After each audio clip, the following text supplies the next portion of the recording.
سلام دوستان، شعری برای شکرگزاری از بران از خداوند متعال.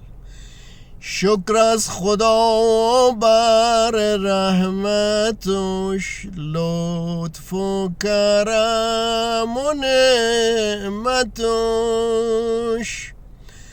بند و برگه پرا بدو از رحمت بی زحمتش. اظهار دعا بی مستجاب، ز بنده بی صبر و تاب.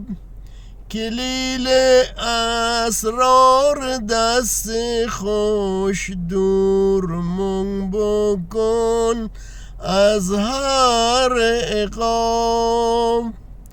صحرا و دشت لاله زار واپسند و فصل بهار. در گرمای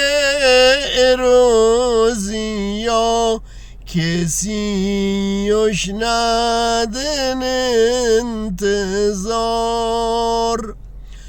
بازم خدای مهربون دستمون دراز در هر زمون.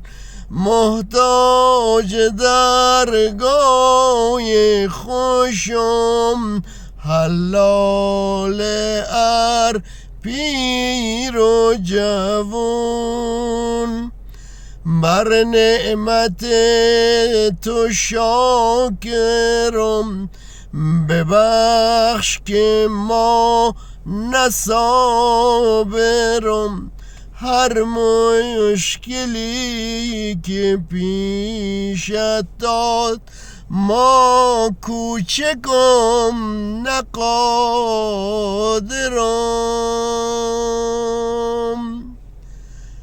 تقدیم به دوستان عزیز.